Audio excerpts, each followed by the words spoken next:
BFM Business et Tech & Co présente Tech & Co, la quotidienne. François Sorel. Attention. Bonsoir à tous, 19h30. Merci d'être là. Et installez-vous confortablement, que ce soit devant votre radio, devant votre télé. C'est Tech & Co, la quotidienne. Et on va passer 1h30 ensemble. Vous le savez, comme chaque soir, 90 minutes de tech. Et puis après, les replays et les podcasts qui vous attendent. Avec ce soir, ce mardi, vous allez voir une émission de choix. On va parler de ce phénomène étonnant, cet étrange réseau qui fait discuter les IA entre elles. Ça s'appelle Maltbook. Tout le monde en parle. Eh bien, on va en parler ce soir. On évoquera aussi ces big tech qui accélèrent sur la santé. Et on en parlera sur ce plateau avec Arnaud Auger qui est avec nous et qui a testé toutes ces solutions. Il s'est même transformé physiquement, pas pour nous, mais pour lui d'abord. Il nous racontera. Et puis on parlera encore santé un petit peu plus tard avec cette start-up Dermascan qui lève un petit peu d'argent pour scanner votre peau. Voilà, d'un coup, et détecter, pourquoi pas, les anomalies qui pourraient après se transformer en tumeurs cancéreuses. C'est très intéressant. Voilà le sommaire de ce Tech & Co, la quotidienne. Un grand merci d'être là et bienvenue à vous toutes et à vous tous. Tech & Co, la quotidienne, le débrief de la tech. Voilà, pour débuter pendant 1 heure le débrief de l'actu tech avec ce soir sur le plateau de Tech & Co, nous avons Thomas Serval. Salut Thomas. Salut François. PDG de Barracoda, notre expert tech qui a toujours des infos sur tout, des petits tuyaux, des petits trucs avant que ça sorte. Ça va Thomas ? Super. Bon, on va parler tout à l'heure d'un sujet qui te tient à cœur, c'est la santé. Absolument. Voilà, puisque Barracoda œuvre dans la santé connectée notamment. À tes côtés, c'est Lucas Perrodin. Salut Lucas. Bonsoir. Président de AI2Market Group. Que se passe-t-il ? C'est pas comme ça qu'on te présentait auparavant. Il y a eu un petit switch. On évolue, on grandit. On grandit. Ça fait 3 ans qu'on accompagne des grands groupes internationaux dans l'adoption de l'IA. Ça fait déjà 3 ans. Ouais. Et donc, on s'est spécialisé avec les équipes techniques. On a augmenté les équipes techniques pour l'adoption de l'IA, plus de deep tech. En gros, on a fait des projets IA. Et maintenant, ce qu'on sait, c'est que l'IA, elle est dans tous les métiers, dans toutes les technologies. Donc, on est l'operating system de l'IA dans les grandes entreprises. Voilà, et rappelons qu'il y a encore quelques années, tu étais le patron Europe de tout ce qui touchait à la VR et à la AR chez Meta. Voilà. Tout à fait. D'où ta connaissance sur ce sujet, bien évidemment. Facebook Reality Labs à l'époque. Facebook Reality Labs. Depuis de l'eau et des milliards ont coulé sous les ponts, hein, t'as vu ça ? Oui, des changements de nom, tout un tas de choses. Des pivots aussi, souvent. On en a parlé d'ailleurs il y a quelques jours de cela avec ce coup d'arrêt concernant le métavers, chez Mark Zuckerberg qui se recentre un peu plus sur l'IA et sur les lunettes. Nous avons avec nous aussi ce soir Arnaud Auger. Salut Arnaud. Salut François. Mais quel look Arnaud. Alors là, si vous êtes avec nous à la télé, mais vous en prenez plein la vue. Arnaud Auger. Ça fait combien de temps qu'on se connaît Arnaud ? Plus de 10 ans. Plus que ça, non ? Oui. Je t'ai connu à l'époque, tu étais à l'atelier BNP Paribas à San Francisco. Tu as quitté, on va dire, BNP Paribas il y a quelques années. Et tu as changé de métier, puisque maintenant tu es directeur et responsable adjoint du C-Lab de KT Innovation à San Francisco, aux côtés de Thomas Soulet, qu'on salue, Mathieu Soulet, qu'on connaît et qu'on salue. Et ce qui est intéressant, c'est que tu t'es même transformé physiquement, on en parlera tout à l'heure, tu t'es transformé grâce à la tech. Ouais. Parce que tu vis à San Francisco, tu suis évidemment toutes les tendances en matière de santé connectée, tu es bardé de capteurs, et on fera un point tout à l'heure sur ça, parce que c'est vraiment, un cas intéressant, Arnaud. Juste pour vous donner un ordre d'idée, tu as perdu combien de kilos ? Tu t'es transformé en combien de temps, en fait, grâce à la tech ? J'ai perdu au total plus de 25 kilos de gras, puis après j'ai gagné du muscle, mais les deux fois à peu près 12-13 kilos en 14 semaines à chaque fois. Incroyable. Et tout ça grâce à la tech. Ouais. Tu vas nous raconter. Et puis on pourra réagir avec Thomas et avec Lucas parce que je sais que ce sont des sujets qui vous intéressent. Mais pour débuter, le sujet trendy du moment. Tout le monde parle de ça. Vous connaissez sans doute Facebook. Oui, bien sûr. Enfin, c'est les plus vieux qui commencent à connaître Facebook maintenant. Les plus jeunes, un peu moins. Après Facebook, voici Maltbook, les amis. Une nouvelle étape dans le développement à la fois fascinant et effrayant des IA génératives. C'est un étrange réseau social réservé aux intelligences artificielles où les IA discutent entre elles sans intervention humaine. Et nous, écoutez, on regarde. Anthony Morel nous raconte tout ça, c'était ce matin dans Good Morning Business.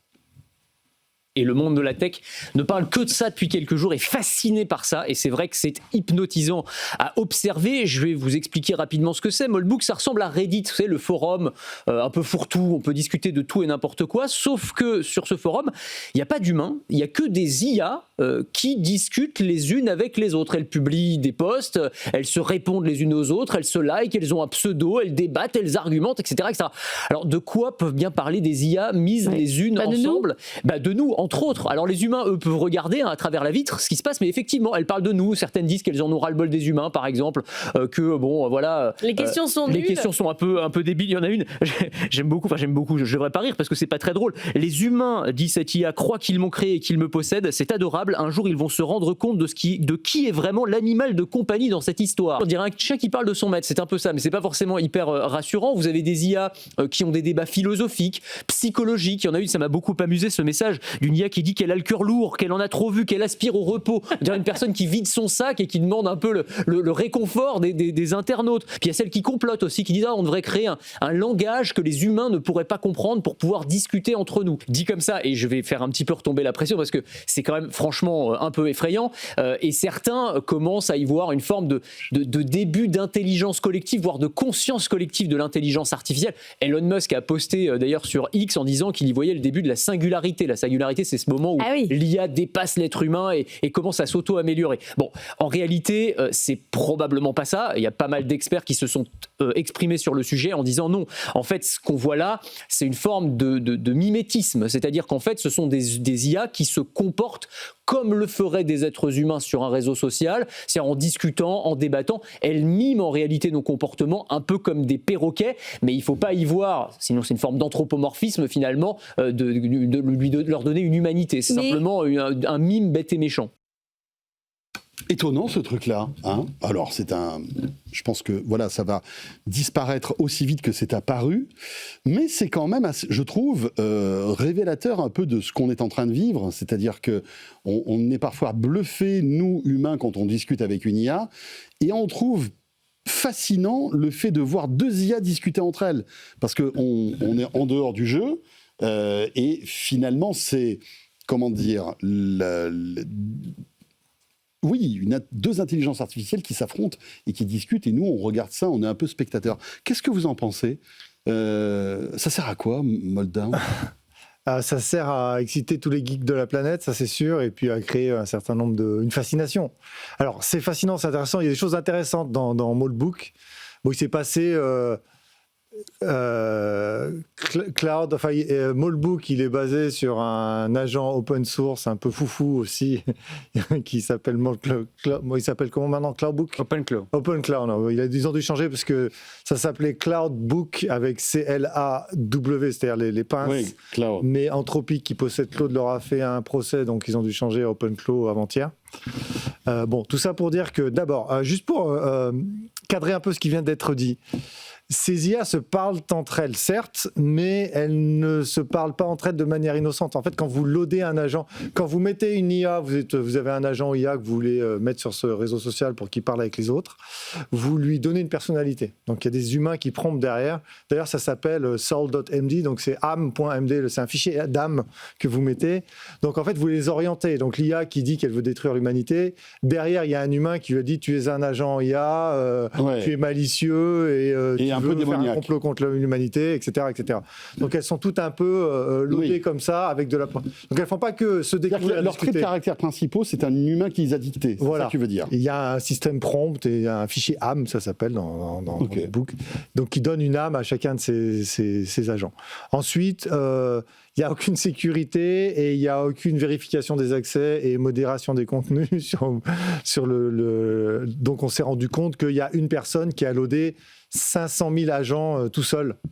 Donc, parce qu'on peut, il y a une espèce de tuyau, ça s'appelle une API, dans lequel on peut loader des choses. Donc, il y a quelqu'un qui a créé 500 000 agents qui ont commencé à se parler. Donc, d'un coup, on s'est retrouvé avec 1 500 000 participants dans le forum, 13 000 sujets de conversation. Évidemment, ça parle de quoi ? Ça parle de tech, ça parle de crypto, parce qu'il y a plein de crypto bros qui ont mis des agents dessus. Donc, voilà, c'est pas aussi innocent et aussi sentient et autonome qu'on le dit. Maintenant, il est vrai que ça se discute et que à partir de là, de ce point de départ, ça génère des conversations, etc. etc., etc. Et ça, c'est fascinant parce qu'il se passe des choses assez intéressantes dans la façon dont ils interagissent. Ça en dit peut-être plus sur la façon dont les humains interagissent entre eux et ça les mime que sur la réalité de l'âme des IA. Oui, parce que rappelons qu'encore une fois, il n'y a aucune intelligence dans cette discussion, hein, Thomas. En fait, on a toujours ce biais cognitif de penser que quand on sait parler, on est intelligent. Et en fait, c'est depuis que les LLM sont sortis, les gens se rendent compte que avant, ils étaient les seuls à parler. Donc en fait, c'était facile. Un homme intelligent était un homme qui parlait. Maintenant, on voit qu'on peut parler et être idiot.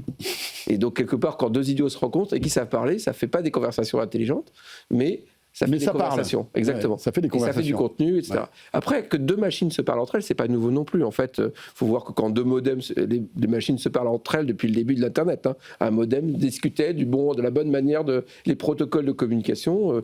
Et donc, ce qui est intéressant, c'est que on voit que c'est un des champs les plus fertiles de l'IA, de faire parler deux machines entre elles. C'est comme ça que DeepMind a fait tous ses développements en cœur. Et donc, il y a dans cette idée de mettre deux machines entre elles pour interagir et pour amener à un progrès, il y a quelque chose. Donc, que ce soit des machines intelligentes ou des machines débiles, là, on a deux machines pas intelligentes qui échangent entre elles et qui produisent du contenu. C'est pas très intéressant.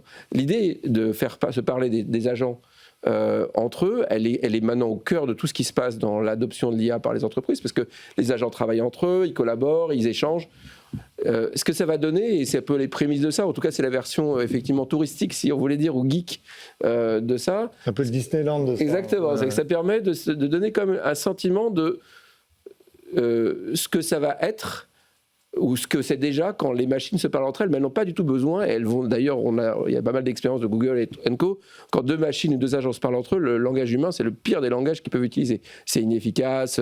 C'est juste pour faire plaisir aux humains qu'ils le font. Donc c'est intéressant de rappeler le pourquoi on le fait. Là, on est effectivement dans une sorte de zoo, le zoo des IA. C'est marrant, on y va une fois, deux, trois fois. Le dernier truc, par contre, qui est intéressant dans le même concept, c'est un site qui s'appelle LM Arena. Je ne sais pas si ça vous dit quelque chose. Si aujourd'hui, on veut savoir quelles sont les meilleures IA, c'est devenu très difficile.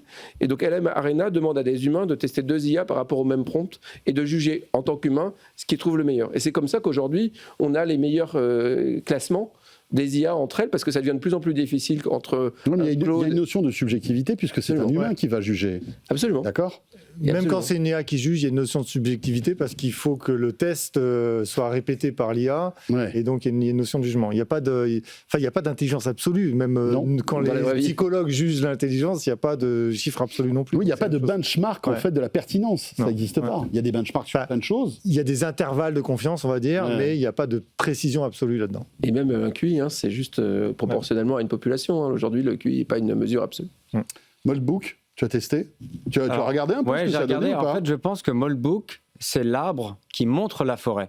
Parce qu'en fait, en effet, c'est plutôt gadget, c'est des agents qui se parlent entre eux, mais du coup, paramétrés, que tu l'as bien dit, Lucas, pour faire parler, pour faire croire, en effet, que potentiellement, ils inventent une religion, etc. Mais tout ça, c'était fait par des humains, et parce qu'en effet, c'est ce qui fait parler. Et typiquement, hier, vous parliez sur le plateau de Friend.com. En fait, c'est une tactique de communication. En fait, il y a une guerre de l'attention. Il faut trouver comment on attrape l'attention du grand public, parce que c'est une bataille, en fait, de l'adoption aussi de l'IA par le grand public. Et donc là, en effet, comme il y a Facebook, il y a le Moldbook, donc là, c'est le Facebook des agents, et ça en fait parler. Mais pourquoi je dis que c'est l'arbre qui montre la forêt au lieu de la cacher, c'est que derrière, en effet, il y a la révolution du coup de OpenClaw, que là, c'est l'idée d'avoir du coup vraiment des agents personnels autonomes qui font toute une série de tâches. Aujourd'hui, on est encore dans l'ère avec ChatGPT du prompt, et on fait une action, on peut lui demander parfois de faire un peu de deep research, donc il va faire un tout petit peu de choses en autonomie, mais là, on peut faire des choses vraiment très complexes.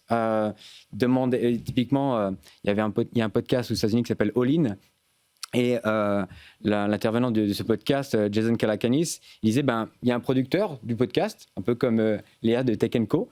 Et du coup, il a paramétré OpenClaw pour qu'il puisse faire toutes les tâches que le producteur du podcast fait, inviter les invités, intervenants, faire le conducteur, exactement, etc. Trouver les bios sur les intervenants, trouver les points de discussion pour le podcast. Et il disait, voilà, c'est dingue, mais en fait, sur les 50 heures que ça prend au producteur, là, il y a 40 heures de tâches qui sont faites de manière autonome. Et du coup, en local, alors c'est souvent avec des Mac Mini ou des Mac Studio, avec des modèles open source qui coûtent du coup potentiellement, qui a moins de cloud, etc., 90% moins cher que des OpenAI, etc. Et là, c'est une vraie révolution qui pourrait amener en fait encore plus la massification, la démocratisation de ces assistants d'IA pour les individus. Et ça, c'est une vraie révolution, mais le côté gimmick, en effet, gadget de Cloudbook, finalement, c'est pour ça, ça fait parler, mais ça attire l'attention, à mon avis, sur cette techno fondamentale. Et le fondateur derrière, en fait, ces choses-là, c'est quelqu'un qui a un background aussi marketing, qui avait créé un média sur les chatbots. Et donc voilà, c'est pour ça que je dis que c'est l'arbre qui montre la forêt. Mais est-ce que ces discussions, même si, tu le disais, parfois, enfin, souvent les agents sont stupides, est-ce qu'elles ne peuvent pas déboucher sur quelque chose d'intéressant, mine de rien? Si on lance une discussion sur un sujet, je ne sais pas moi, sur la recherche médicale, et qu'il y a une confrontation d'idées ou on va dire de points de vue, ça ne peut pas déboucher sur une vision que l'humain n'a pas vue? C'est une question philosophique, c'est d'abord qui recueille. Parce que tu veux, si tu as deux IA qui parlent entre elles et qui produisent du texte, qui regarde ce texte? Qui sait le lire? Si un arbre tombe dans la forêt que personne n'entend tomber, est-ce qu'il est vraiment tombé? Non, mais est-ce que ça ne peut pas être une troisième IA qui surveille? Il faut qu'un humain sache ce qui se passe et que ça devienne intéressant. Comment une IA peut savoir que c'est intéressant par rapport à quelque chose qui n'est pas intéressant? C'est là où l'intelligence, c'est là où pour le moment on est dans une sorte de limitation du modèle intrinsèque. Néanmoins, par rapport à ce que tu disais sur la forêt, il faut voir que donc nous on fabrique on a remplacé le métier d'électronicien et le métier de développeur embarqué par des agents. Donc, quand on commence à concevoir des objets connectés avec notre plateforme BeConnect, on a une armée d'agents qui découpent le problème ou qui parfois ne savent pas et on fait de l'orchestration, ce qu'on appelle de l'orchestration, c'est-à-dire de découper les tâches pour que les différents agents savent comment collaborer. Et ce qui est clair, c'est que depuis quelques années, 1 ou 2 ans, les agents sont de plus en plus autonomes, la part de l'orchestration diminue au regard des initiatives que peuvent prendre ces machines, et on voit bien qu'on converge vers la vision Silicon Valley, qui est l'entreprise du futur. Là, on parle en B2B, qui est 1 ou 2 personnes pour faire tourner toute une entreprise. C'est vers ça que les modèles arrivent. Voilà, écoutez, tester sur Moldbook, c'est pas évident, on a essayé avec Léa, il faut quand même bidouiller un peu pour que ça marche. C'est pas très grand public. C'est pas très grand public, voilà. Et si vous êtes un peu geek, vous allez baigner dans le bonheur. Dans l'actu, cette méga fusion dans le monde de la tech, mais en famille. Elon Musk, qui, vous le savez, annonce le mariage de ces 2 entreprises. SpaceX qui va absorber xAI, son entreprise d'intelligence artificielle. Et selon la presse américaine, la nouvelle entité pourra atteindre une valorisation de 1 250 milliards de dollars. Et derrière cette opération, Anthony Morel, une idée simple, le futur de l'IA se joue dans l'espace. Écoutez Anthony, on revient juste après. Vraiment du Elon Musk pur jus. D'ailleurs, c'est lui qui a écrit le communiqué de presse et ça se lit comme un texte de science-fiction. C'est-à-dire qu'on est presque plus dans les enjeux business, technologiques. Derrière, il y a les enjeux civilisationnels. Et Elon Musk le dit clairement, cette fusion doit accélérer le futur de l'humanité. Rien que ça. Donc on est vraiment dans du Elon Musk. Alors, quand on regarde dans le détail cette fusion, c'est vrai que les 2 entreprises, elles n'ont pas grand-chose à voir, a priori, l'une avec l'autre. L'une, SpaceX, lance des fusées et des satellites dans l'espace. L'autre fait de l'intelligence artificielle, xAI, auquel on doit notamment Grok. Sauf que dans la tête d'Elon Musk, et il y pensait probablement dès le départ, tout ça, il y a une articulation très logique en réalité. Pourquoi ? Parce que pour l'intelligence artificielle, ça ne vous aura pas échappé, on a besoin de gros data centers qui consomment énormément d'énergie. Et pour Elon Musk, la solution, en fait, elle est au-dessus de nos têtes. Ce serait le fait d'envoyer ces infrastructures directement dans l'espace, parce que dans l'espace, on a de la place. On a du froid, et ça c'est très pratique pour refroidir les data centers, et on a du soleil à volonté et en abondance et de manière constante. Et donc en gros, on va envoyer des fermes solaires couplées à des data centers, et ça va permettre d'augmenter la puissance électrique au service de l'intelligence artificielle. Alors les chiffres qu'il donne, après, on est un peu dans la spéculation, il explique qu'à terme, il voudrait mettre sur orbite 1 million de tonnes d'infrastructures par an, ce qui permettrait d'ajouter 100 gigawatts de puissance électrique, donc l'équivalent de 100 réacteurs nucléaires pour l'intelligence artificielle, ce qui permettrait de réduire les coûts, d'avoir des modèles plus performants, d'innover ces nouveaux modèle de lancement permettrait aussi à terme d'installer une présence humaine sur la Lune pour installer des usines qui permettraient de construire d'autres satellites, qui permettraient d'aller plus loin dans l'espace et donc de faire de l'espèce humaine la première espèce multiplanétaire. Donc là, on est vraiment dans le fantasme cosmique d'Elon Musk, avec derrière des enjeux qui sont financiers, puisque SpaceX veut lever 50 milliards de dollars. Et donc quand on présente le projet comme ça, comme nécessaire pour l'avenir de l'humanité, forcément, ça le rend un peu plus facile à financer. Voilà, intéressant, parce que d'un côté, il y a, on va dire, la société aujourd'hui bankable d'Elon Musk, qui est SpaceX, qui enchaîne lancement sur lancement et qui a un carnet de commandes plein et qui est très fiable. Et puis d'un autre côté, xAI, qui est... C'est Grok, xAI, pour résumer. Et Twitter. Et X aussi, oui, tu as raison, anciennement Twitter, mais qui, là, crame des milliards sans résultat financier derrière, parce qu'aujourd'hui, le business model reste à trouver. C'est un peu comme OpenAI et ChatGPT, etc., etc. Qu'est-ce que tu penses de ce projet de la part d'Elon Musk ? Alors je pense que c'est un signal très important. C'est rare que je dise ça quand on commente l'actualité. C'est un signal très important parce que... Le moment est grave. Non, c'est un signal important parce que on voit bien que OpenAI, xAI, ils ont du mal. Ils ont du mal parce que trouver des capitaux de plus en plus nombreux, c'est compliqué. Que maintenant Gemini, donc Google, est un rouleau compresseur, est en train de les écraser. Que de l'autre côté, Microsoft, il bouffe à tous les râteliers. Donc quelque part, finalement, voilà. Donc quelque part, les challengers, il y en a 3. Alors qu'on pensait que c'était les leaders, il y a OpenAI qui essaye de trouver son chemin. Il y a xAI qui est né de la colère de Elon Musk d'être expulsé de la boîte qu'il a créée. Parce qu'il ne faut pas oublier que c'est quand même un coup de gueule historique entre c'est moi qui ai créé ça et je me fais expulser. Oui. Donc parce que, rappelons-le, il faisait partie de la création d'OpenAI. Exactement. Et puis on a Claude, Anthropic, qui essaye de... Donc ces gens-là, il leur reste de moins en moins de temps pour trouver une solution de survie. Et donc en fait, il faut qu'ils racontent une histoire le plus vite possible pour lever des sous. Si tu n'as pas d'histoire, t'es mort, puisque quelque part, c'est pas les revenus qui vont justifier les investissements. Donc là, on est en train d'être presque dans une stratégie de fin de jeu.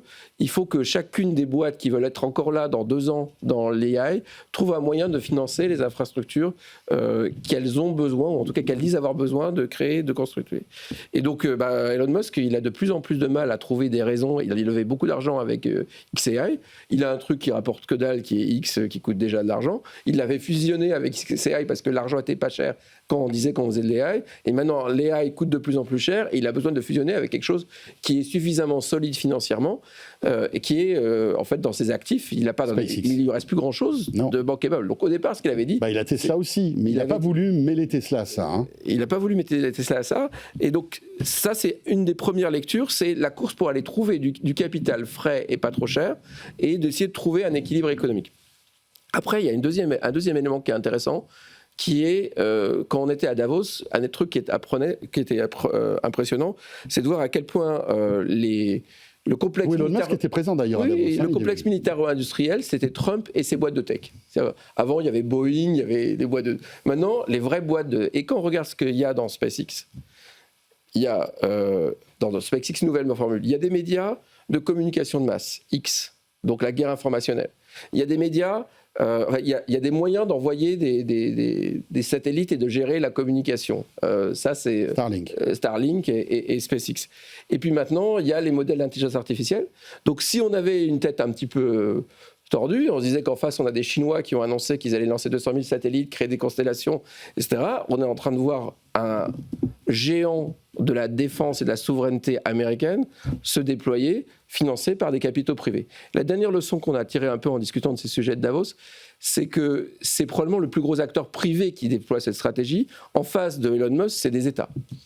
Donc en fait, il est gros par rapport aux petits, s'il arrive à effectivement valoir 1,2 milliard, mais ça représente encore très peu d'argent par rapport à la capacité d'investissement des États. Donc d'un côté, il y a une lutte pour mettre xAI dans ceux qui vont rester, et de l'autre, il y a effectivement l'émergence d'une puissance économico-militaire importante pour la souveraineté américaine et les idéologies que porte Elon Musk, qui ne laissent pas indifférent. Voilà, analyse très intéressante. J'ai vu de temps en temps, alors je sais que vous voulez réagir tous les deux, on va commencer par Lucas, parce que je t'ai vu de temps en temps un petit peu lever les yeux au ciel.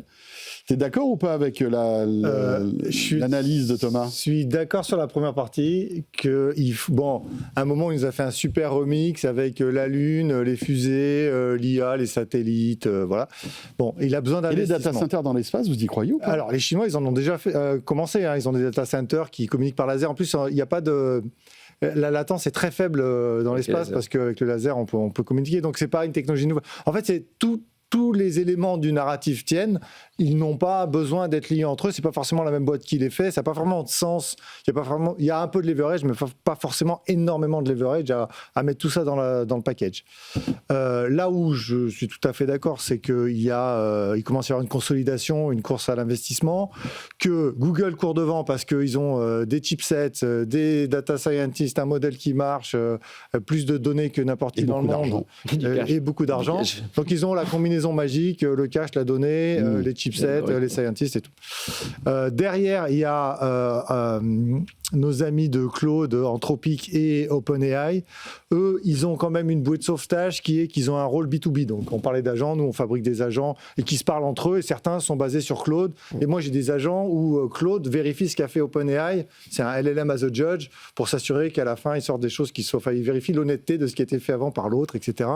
Et ça, il y a un jeu B2B qui fait que là-dedans, on va peut-être pouvoir créer de la valeur, bien que ce soit très commodisé. En fait, c'est l'orchestration qui coûte cher. Les modèles ne coûtent pas très cher, en réalité. Exactement. Mais donc, eux, ils ont un rôle à jouer. XAI n'est pas crédible dans le B2B. Personne va donner la destinée de son entreprise, de son process principal d'entreprise à Elon Musk. Il a fait une conférence à Davos complètement lunaire sur le Groenland et compagnie. Enfin, personne va se dire, je vais mettre donc mon avenir entre les mains de ma société, entre ces mains-là. Donc lui, il n'a pas vraiment cette espèce d'argument vers les investisseurs de dire, oui, mais je vais faire du B2B, je vais faire de l'entreprise, il y a beaucoup de marge, je vais faire de la rétention de valeur. Donc il est obligé d'inventer cette espèce de remix pour le vendre. Sur le complexe militaro-industriel AI, j'aime bien l'idée, franchement, c'est bien. Je pense que c'est un peu, pour l'instant, trop tiré par rapport à la réalité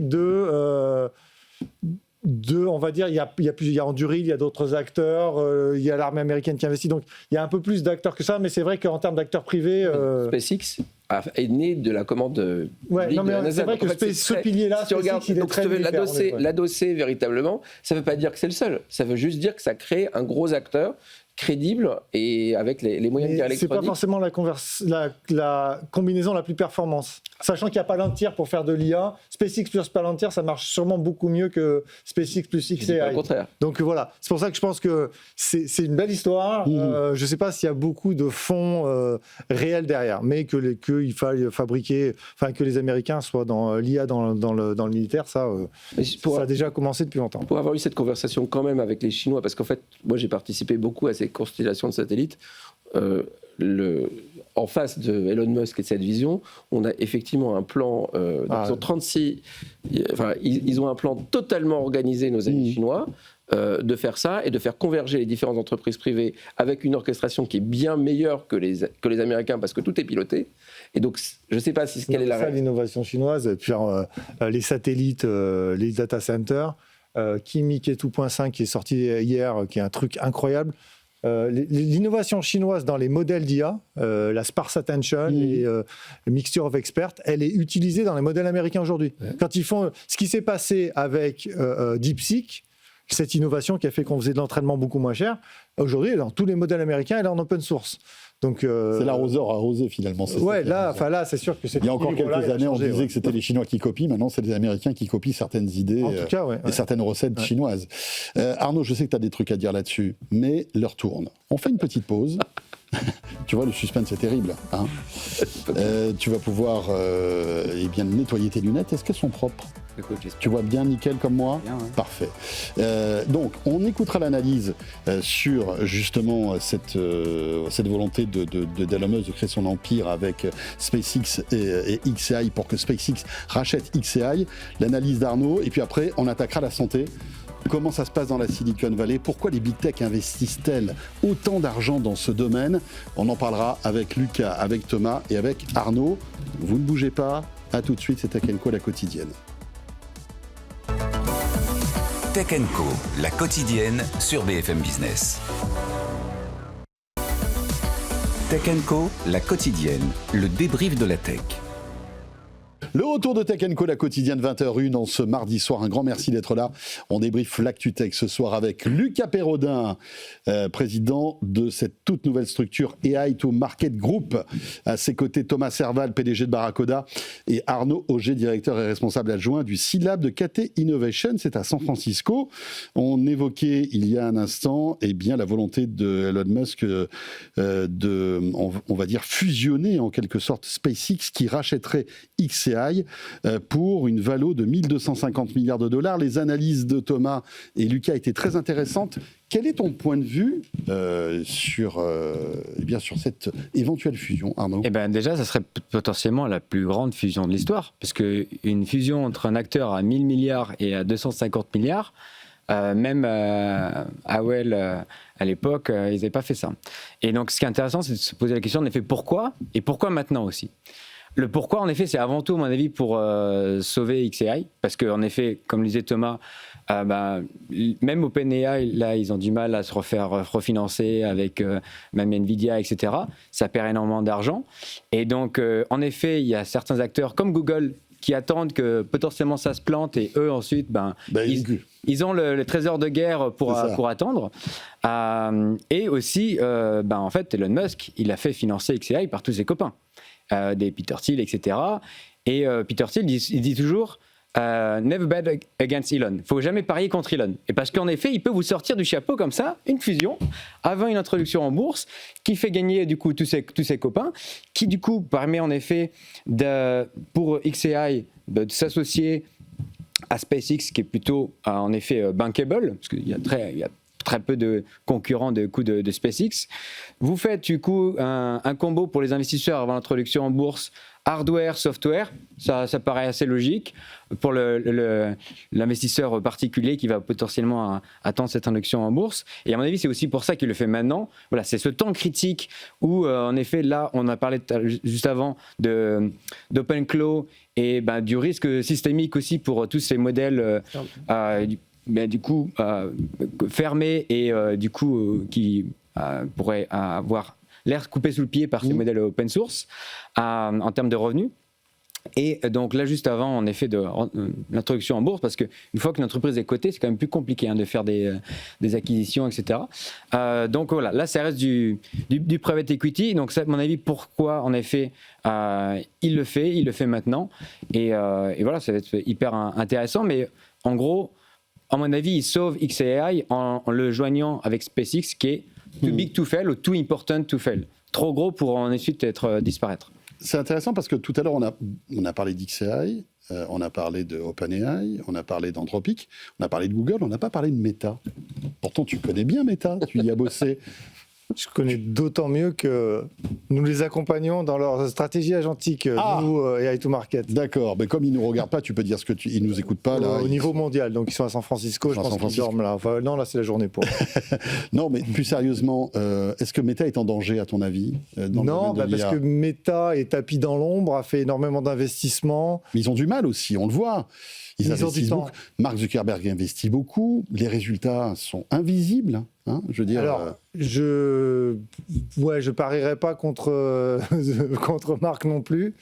Ils ont du temps. Ils s'y font de l'IA. Chez Meta, l'IA, c'est la base de la plateforme. Ils gagnent beaucoup d'argent. Yann Lequin est parti. Maintenant, ils ont Wang, mais ils ont eu les plus grands scientifiques de l'IA.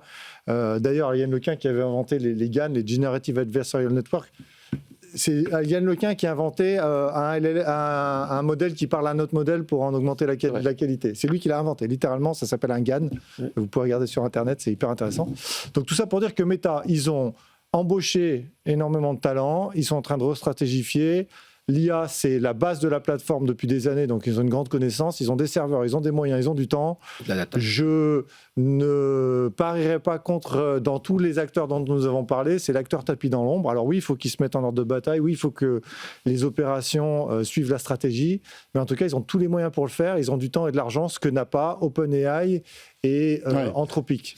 Ils ont presque un profil à la Google, finalement. Ils ont un profil un peu différent, mais à la Google. Ouais. Juste pour vous rappeler, OpenAI, en novembre, la CFO d'OpenAI a commencé à dire que ce serait bien que le gouvernement américain garantisse ses emprunts. Bon, il y en Ça a été plus. vite démenti d'ailleurs après par ça. Non, mais il l'a dit en conférence, on l'a vu. Donc voilà. après, il peut démentir tout ce qu'il veut à un moment. Voilà. Donc, Surtout quand c'est la CFO. on en est là. Moi, j'ai vu des investisseurs qui ont dit personne d'autre que des retail investors, donc personne d'autre que des gens des petits investisseurs qui vont acheter l'action en bourse, va remettre $1 dans la machine parce que pour l'instant, ça brûle trop et ça n'a pas de perspective. Donc, Attentisme. tout ce monde-là est en surchauffe. Non, On termine avec Thomas. il y a ceux qui gagnent de l'argent et ceux qui n'en gagnent pas. Et en fait, là, quand l'argent devient de plus en plus cher et de moins en moins facile à récupérer, vous avez dans les gagnants ou ceux qui peuvent attendre Meta, Google, Microsoft, Amazon, dont on ne parle pas assez et qui va jouer un rôle très important, notamment sur la robotique. Et puis vous avez tous les Chinois qui aussi gagnent des tonnes d'argent, etc. Donc les autres, ils n'ont pas de modèle. Et donc, il faut se rappeler de la bulle de 2001.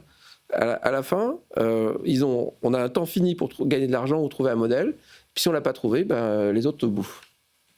Allez, on enchaîne avec l'IA et la santé. Et d'une manière générale, comment la tech et les big tech, ces géants de la tech américains, la plupart dans la Silicon Valley, envisagent en fait le futur de la santé. Et c'est intéressant parce que, évidemment, à la tête de ces grandes boîtes américaines, ce sont des milliardaires qui a tout réussi, sauf un truc, c'est la santé et la mort, finalement, qui est quelque chose qu'ils n'arrivent pas à régler. Hein.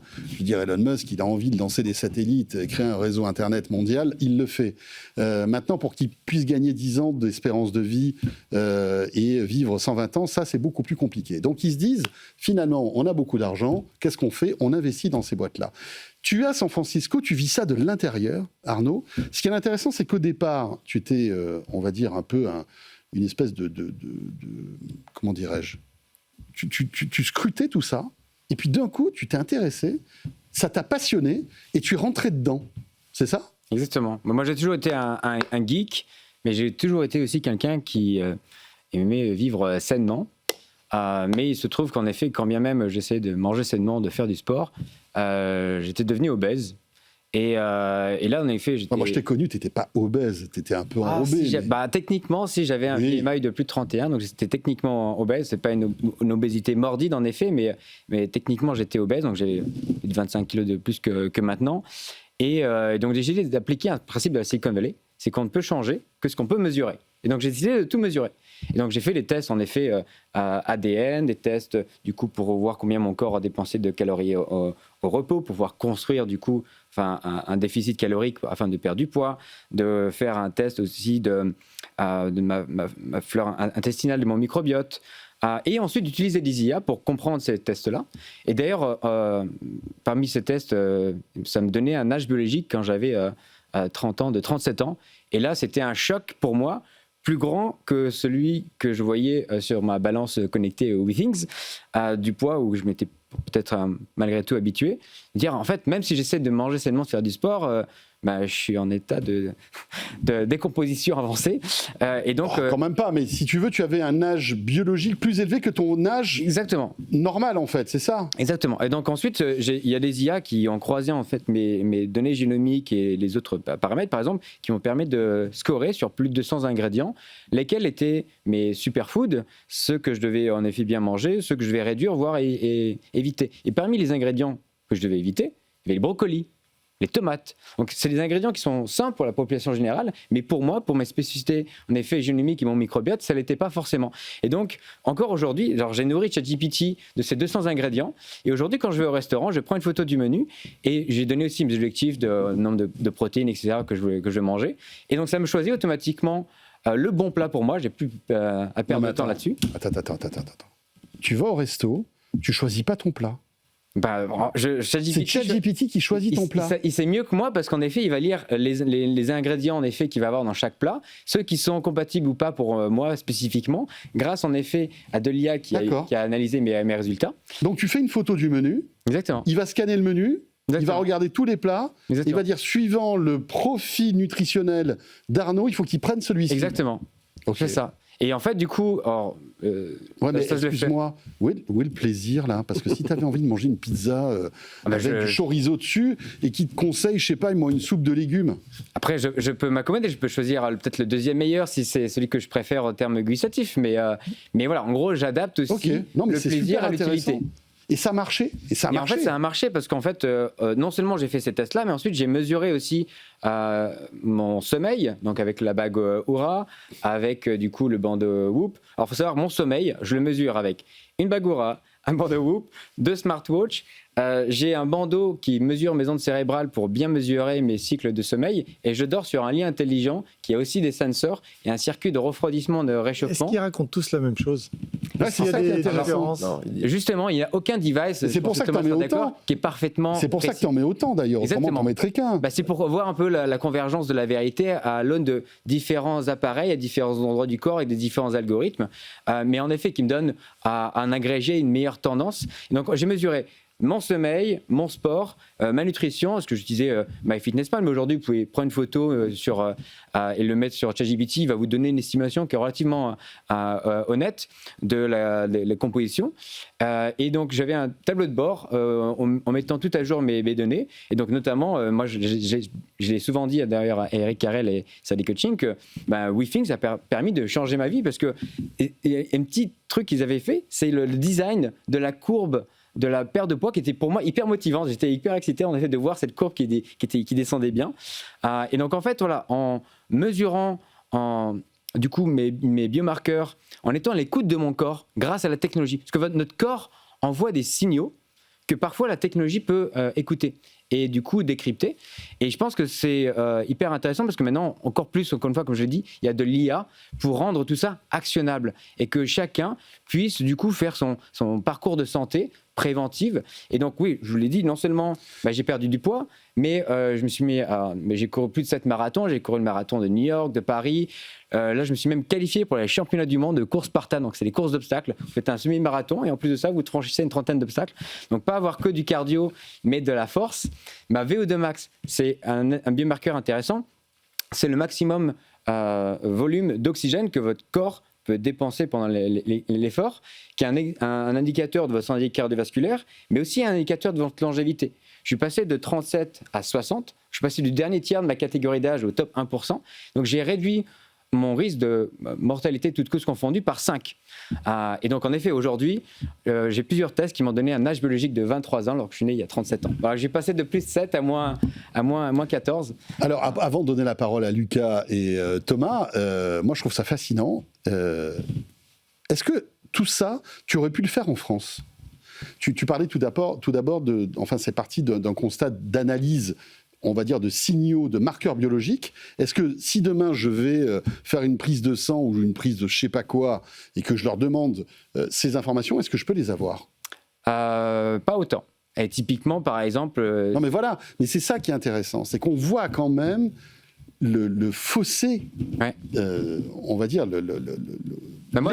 l'écart technologique qu'il y a entre la France, l'Europe et les États-Unis. Moi, je dis parfois, pour être un peu provocateur, que je suis un réfugié sanitaire aux États-Unis. Parce qu'en effet, typiquement, le séquençage complet du génome, aujourd'hui aux États-Unis, vous pouvez l'avoir pour moins de $300, 300 €. Et c'est illégal en France. Et c'est illégal en France. Donc les Français... Pourquoi on peut l'avoir ? On peut l'avoir, tu commandes un truc... non, mais c'est illégal, et tu sais pourquoi c'est illégal ? La peur de l'eugénisme, tout ça. En fait, la principale raison, c'est que les statistiques montrent qu'il y a à peu près 15% des enfants qui ne sont pas les enfants biologiques de leurs parents, et on pense que c'est un danger pour la société. Ouais, c'est ça. Il y a ça, et puis après, on a peur que ces données partent, je ne sais pas moi, la police, etc., pour détecter... parce qu'effectivement, derrière tout ça, il y a l'ADN.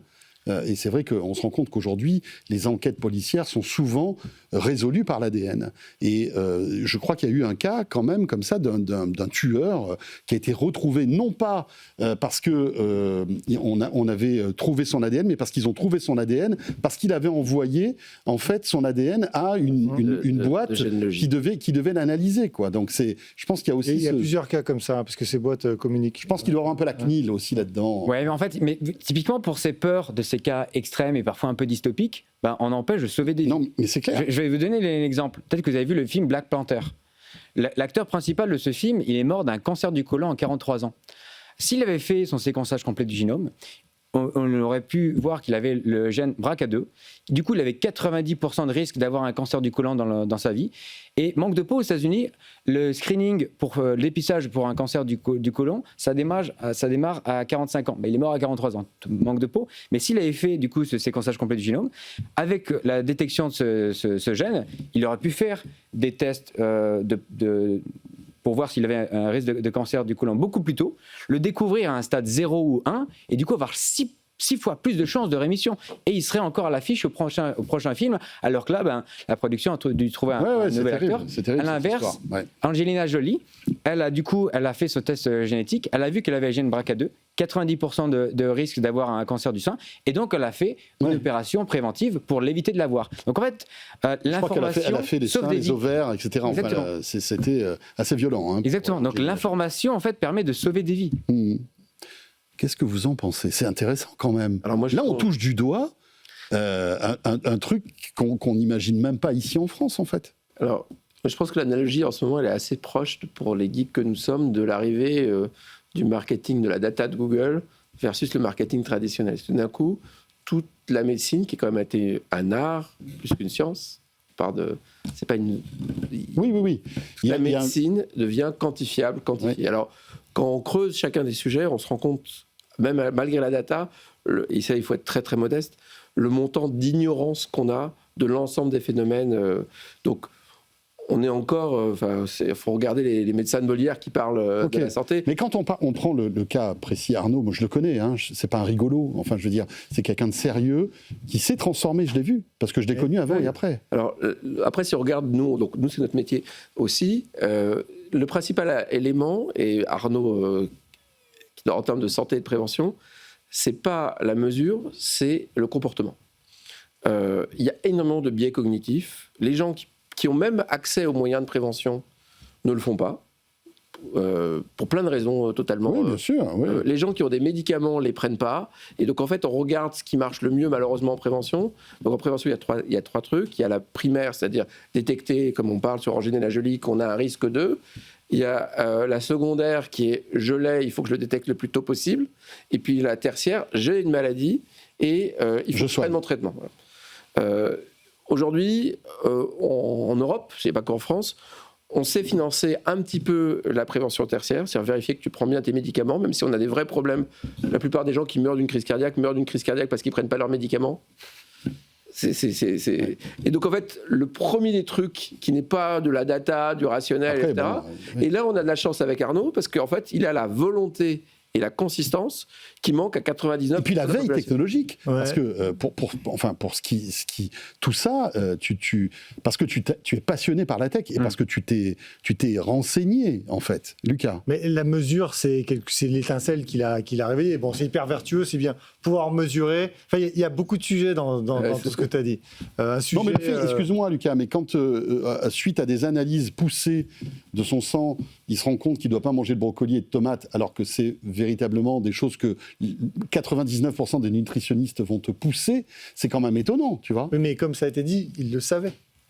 Non, il ne savait pas au départ. Enfin, tu savais qu'il ne fallait pas manger des hamburgers matin, midi et soir, tu étais au courant. Mais là, c'était des brocolis, des tomates. Donc là, non, mais tu vois, c'est ça que je veux dire, c'est que c'était des aliments qui sont censés être bons pour sa santé et qui, chez lui, avaient un... alors, je ne sais pas... Oui, ça crée une micro-inflammation. C'était pas un poison, mais disons que c'était pas... intolérance, oui. Voilà, c'était pas dans la normalité. C'est une problématique d'intolérance. Et là, on est sur la partie, effectivement, aussi génome, etc., qui est une partie à part. Après, il y a la partie comportement alimentaire général général, déficit calorique, etc. Où là, c'est de l'accompagnement. C'est pas les mêmes technologies. D'abord, elles sont plus largement disponibles. Elles sont aussi disponibles ici qu'ailleurs. Ce qui a changé, c'est la capacité de mesurer, et deux, la capacité à être encouragé, à être un peu coaché, qui fait qu'on n'est pas découragé aussi souvent. On peut mesurer ses progrès quand on rate, on est encouragé, etc. Et ça, franchement, c'est hyper vertueux, c'est hyper bien. On parlait de la médecine tout à l'heure. La semaine dernière, j'ai fait une conférence dans laquelle il y avait des ophtalmos, notamment, je le salue, le président du syndicat des ophtalmos français, et qui disait, alors nous, je leur expliquais que c'était des outils non déterministes, qui étaient probabilistes, qu'il fallait apprendre à travailler avec l'IA, etc. Il disait, mais vous savez, nous, les médecins, on fait tout le temps ça. Il dit, moi, quand je fais un diagnostic, quand je diagnostique un glaucome, je sais que il y a 95% de chances d'avoir un glaucome. Parce que les symptômes sont là, les micro réseaux, etc. Donc, j'ai fait une décision probabiliste. Et en fait, c'est ce que tu disais, il faut être aussi humble. Il y a plein de choses qu'on ne sait pas. Et la médecine, ça marche comme ça. Donc, après, il y a un facteur chance. Tout ça pour dire que le comportement, le changement de comportement, la mesurabilité, la capacité d'avoir des IA qui vous encouragent, c'est génial. La partie génome, c'est super. Je pense que tu as raison. Moi qui pratique beaucoup les US aussi, qui vis en Angleterre, je pense qu'il ne faut pas trop bâcher le côté conservateur sur les données qu'ont les Français, parce qu'on se rend compte à l'usage qu'il faut vraiment peser les pour et les contre, et qu'il ne faut pas y aller trop vite tout le temps. Il faut pas être surenthousiaste. Mais on ne va jamais vite. Peut-être. Non, mais c'est vrai. Tu dis, on pas va pas trop vite, mais on va lentement sur tout, en fait. C'est ça le problème. Moi, ce que j'interprète quand tu expliques tout ce que tu dis, c'est que finalement, c'est grâce à en fait, c'est à partir du moment où tu as découvert ton corps et ta machine, comment elle fonctionnait, que ça t'a motivé pour la modifier. Ouais. Mais si on n'a pas cette information de savoir comment fonctionne ton corps véritablement, tu peux pas te motiver véritablement pour essayer de fine-tuner tout ça, tu vois. C'est à quel niveau de profondeur tu vas. C'est comme si tu voulais débugger une application sans connaître le code source. En fait, moi, j'ai découvert le code source, j'ai vu qu'il y avait des bugs et comment les réparer. Et je trouve ça même ludique, finalement. Parce que tu te dis... Mais ça, c'est très vertueux. Le côté ludique, gamification, c'est très... Et justement, la gamification et le comportement, c'est aussi une science. Ça se productifie. Et moi, typiquement, je ne paye pas mon Apple Watch. C'est mon assurance vie qui la paie à condition que je fasse du sport. Donc c'est un système là, du coup de mécanismes pour me motiver. C'est très intéressant ce que tu dis. En fait, la difficulté qu'on a, c'est excuse-moi, ta data, tu l'envoies à ton assurance. En fait, c'est une question de confiance. En fait, voilà, du coup, ils savent pas exactement si j'ai fait tel run, tel. Non, mais c'est important comme question. Mais du coup, c'est essentiel. Ça fait partie. C'est filtré, mais du coup, ils voient quand même un niveau d'activité physique. Mais moi, je suis content de l'avoir parce que du coup, voilà, Mais ils voient ton niveau d'activité physique, c'est-à-dire. Ils ont accès à ton compte. J'ai connecté mon Apple Health, en effet, à mon assureur pour que, du coup, ils puissent... Okay. Et l'assureur a créé un modèle. Donc, nous, on travaille avec tous ces gens-là. Donc, l'assureur a créé un modèle qui dit deux choses. D'abord, si le mec, il a déjà... Même si je n'ai pas la data, si le mec il a déjà ça, c'est un meilleur risque que celui qui ne l'a pas. Parce qu'il fait attention à lui. Donc, on a eu ça... Encore faut-il qu'il la termine, qu'il la mette pas dans son tiroir. Oui, après. mais ça, on peut le savoir. Donc, notamment, la première des éléments, c'est de savoir si le mec, il l'utilise. Après, s'il partage la donnée, et c'est ce que demandent les gens contre des modèles, donc il y a des endroits ou des pays où c'est socialement acceptable. Cette idée de récupérer la donnée sur les watches, c'est né en Afrique du Sud, le pays d'Elon Musk, où là, c'était pas un problème de discriminer, visiblement. Et aux US, maintenant, c'est... Et aux US. La peur en face, et il faut le voir, c'est qu'effectivement... tu es en bonne santé, tu fais attention à ton corps. Malheureusement, si tu as eu un cancer, etc., tu ne deviens plus assurable. Parce que quelque part, il faut voir que l'assurance provient du fait qu'on ne sait pas qui sont les bons des mauvais risques. Non, et puis surtout, ils aiment bien assurer des gens qui sont en bonne santé. Parce bien sûr. Ils savent que forcément, ils vont donner beaucoup plus d'argent qu'eux vont donner. J'ai écrit un bouquin qui s'appelle « Soignons les gens en bonne santé » et assurons les gens en bonne santé. Mais par contre, il faut se rendre compte qu'il y a un risque social. Hein. Ce n'est pas un risque individuel. Individuellement, tu as trouvé la solution, c'est formidable. Pourquoi c'est devenu intéressant ? Parce que la santé, c'est hyper cher aux États-Unis. Tomber malade, ça peut te rendre pauvre même si tu es riche. Et donc, il y a tout un modèle économique.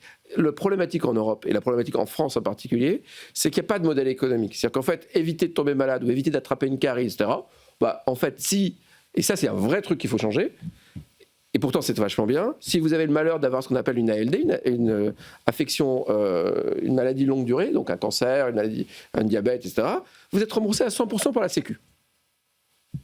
Alors, pour la personne à qui ça arrive, c'est formidable. Mais pour la personne qui travaille à faire en sorte que ça n'arrive pas, c'est une catastrophe. Vous avez une start-up... C'est injuste, c'est ça? Mais non, mais c'est surtout, il y a parce plus qu'on de fait pas de business. préventif. Ouais. C'est-à-dire, le business de ne pas attraper la maladie n'est pas payé par qui que ce soit en France. Il n'y a Ouais, pas mais de ça, valorisation on- du préventif. Oui, mais on sait que ça va changer tout ça. Ah bah, À un moment. Alors qu'en effet, pour chaque euro qu'on met en prévention, c'est 3 euros en moins qu'on va avoir en Alors c'est effet. 3 euros en indirect et 6 euros en absentéisme En pour les plus, voilà. employeurs.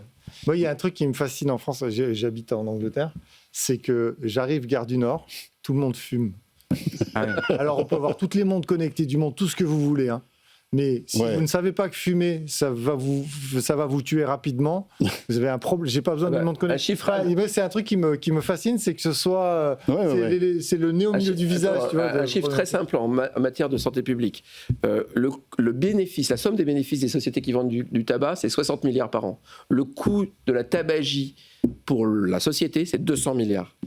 C'est-à-dire que le coût de la liberté, c'est les 140 milliards de Et différence. on appelle ça le coup de la liberté. Ce qui est encore plus fascinant, c'est le narratif. Ouais, c'est c'est clair. ma liberté. Tu es en train de te tuer, je vais t'aider à pas te tuer, c'est pas ta liberté. Oui, mais C'est- c'est des coûts pour la sécurité sociale. Mais en effet, je pense que ces modèles-là, ils changent complètement le modèle de l'assurance.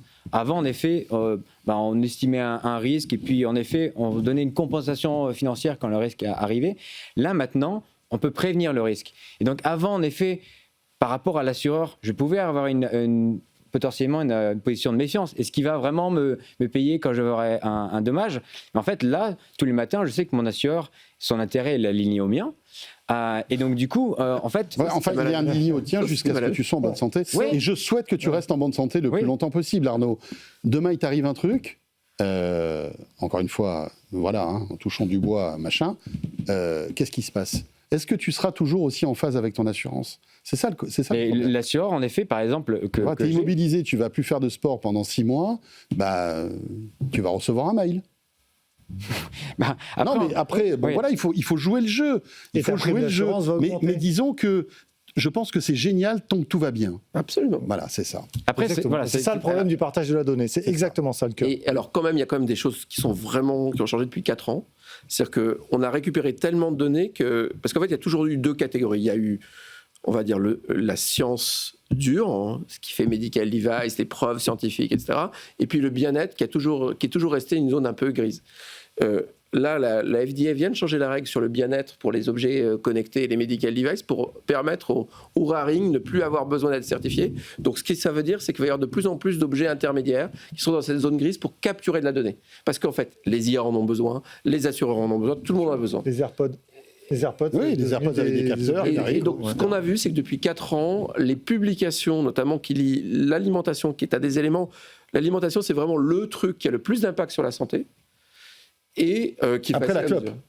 Oui, alors dans l'ordre, c'est si tu veux savoir. Non, c'est ton cigarette, espérance de vie, alcool, donc, ouais, dans l'ordre, alimentation. Les Voilà. Américains, ils n'ont plus de problème de cigarettes, plus personne ne fume aux États-Unis. Ouais. Quasiment. Donc, la cigarette, c'est 100% de risque. Et après, si tu ne fumes pas, c'est numéro 1, le sommeil, 2, l'alimentation, et 3, l'activité. Avec ça, L'alcool est dans l'alimentation. En fait, d'abord, il faut dire don't die, ne mourrez pas. Donc, fumer, mal dormir, mal manger, mal faire du sport ou boire de l'alcool, tout ça, ça va contribuer à accélérer votre vieillissement et mourir plus tôt.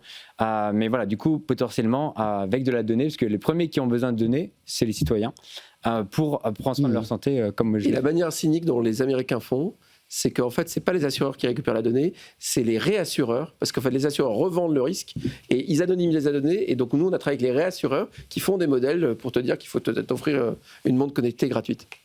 C'est passionnant tout ça. Merci Arnaud. On aurait pu faire encore 1 heure là-dessus. Hein, parce que tu as plein de gadgets. Moi, j'aurais bien voulu que tu m'expliques le petit pendentif que tu as autour du cou, qui est justement un produit IA qui vient de sortir aux US, je crois. Hein. Ouais. Mais on n'a pas le temps. Merci beaucoup à Thomas Serval. Merci Lucas Perrodin.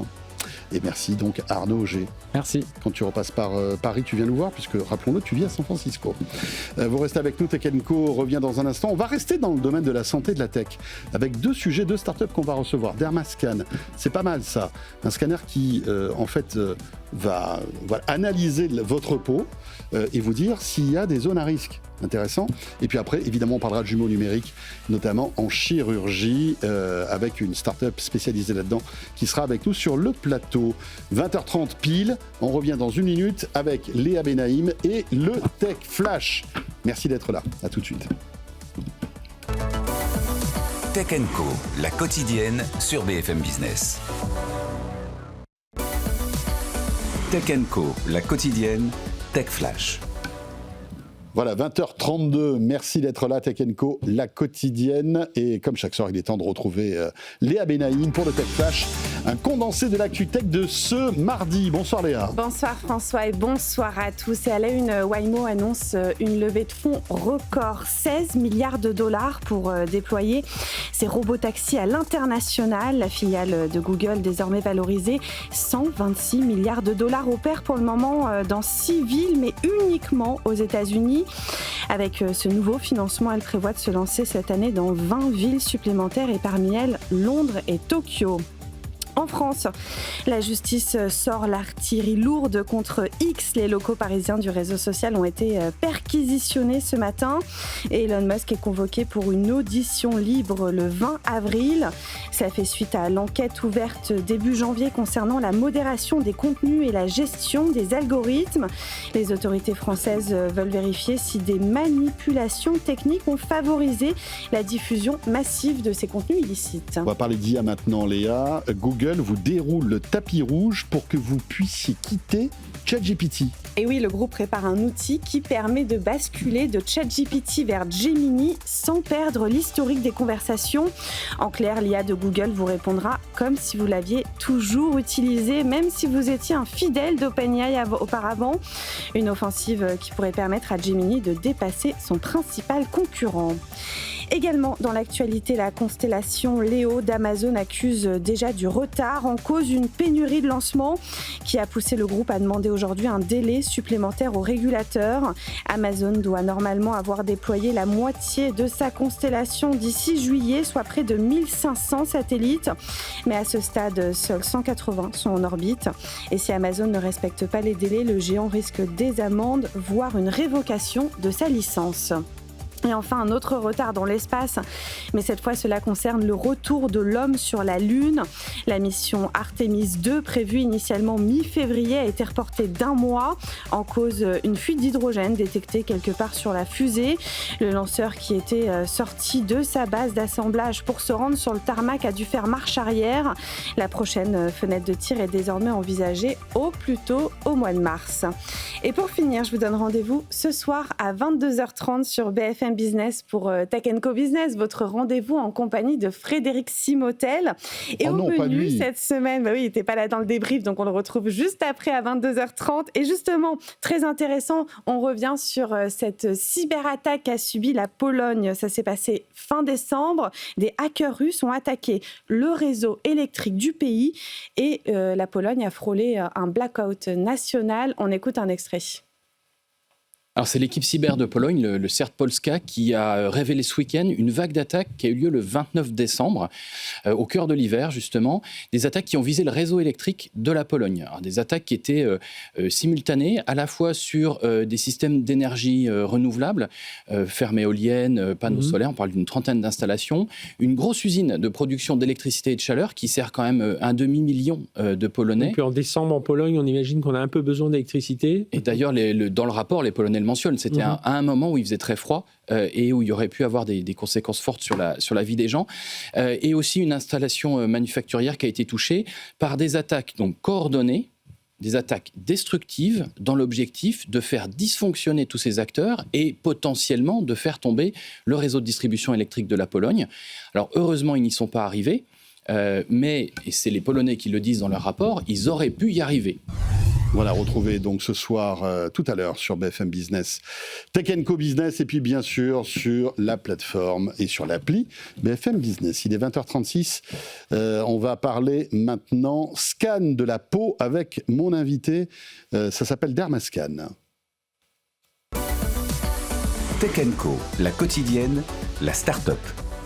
Avec une start-up créée en 2025, février 2025.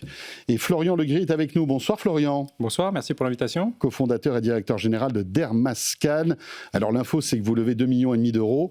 Ça c'est important, mais ce qui est le plus important, c'est ce que vous faites. Tout à fait. Vous avez mis en place un système qui arrive assez rapidement à scanner la peau d'un individu et à détecter les anomalies.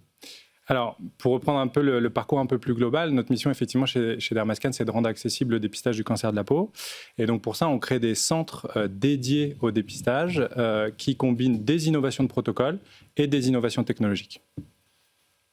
Allez-y, expliquez-nous. Alors, Parce que là, vous nous laissez comme ça, là, mais... Innovation de protocole, parce que chez Dermascan, ce sont des médecins généralistes qui exercent, des médecins généralistes qui sont évidemment formés au dépistage des cancers de la peau, et des médecins généralistes en fait qui vont jouer le rôle de filtre entre les médecins de ville qui ne sont pas formés et les dermatologues qui ont peu de disponibilité, parce qu'on sait que c'est une profession qui est énormément en tension aujourd'hui. Et donc eux vont faire le fil pour prioriser les cas à risque, et nous sommes en fait en quelque sorte la porte d'entrée vers le spécialiste. Ça, c'est pour l'innovation de protocole. Et pour l'innovation technologique, il y en a deux particulièrement.